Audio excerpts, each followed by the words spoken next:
একসঙ্গে সিনেমার ঘোষণা দিতে যাচ্ছেন শাকিব খান এবং কাজী মারুফ। ঢাকাই সিনেমার জনপ্রিয় চিত্রনায়ক কাজী মারুফ ক্যারিয়ারে প্রথম সিনেমা দিয়ে বাজিমাত করেছিলেন এই তারকা।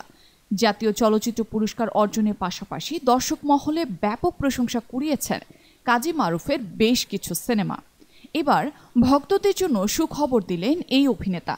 বর্তমানে মার্কিন মুলুকে স্থায়ীভাবে বসবাস করছেন তিনি, যেখানে গ্রিন কার্ড নামের একটি সিনেমা নির্মাণ করছেন এই নায়ক।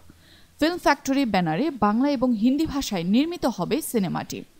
এই সিনেমার মাধ্যমে নির্মাতা হিসেবে আত্মপ্রকাশ করতে যাচ্ছেন কাজী মারুফ।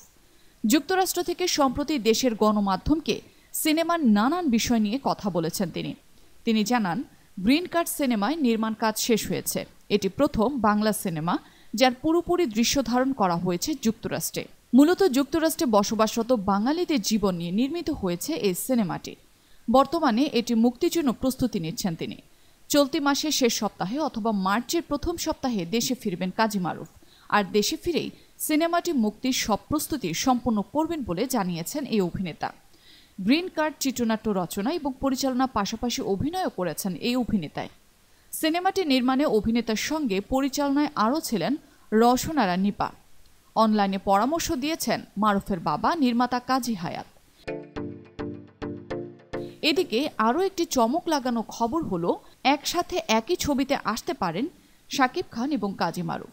শাকিব খানের গ্রিন কার্ড নেবার সময় দীর্ঘদিন প্রবাস যাপনে কাজী মারুফের সাথে পুরনো দ্বন্দ্ব শীতল সম্পর্কের অবসান হয়েছে।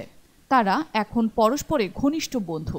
তাই দুজনকে একই ছবিতে দেখা যাবে কিনা এমন প্রশ্নে কাজী মারুফ বলেন, শাকিবই অফার করেছে আমাকে তার সাথে ছবি করার জন্য। বলেছে আমার বাবাকে গল্পটা লিখতে, এখন দেখা যাক।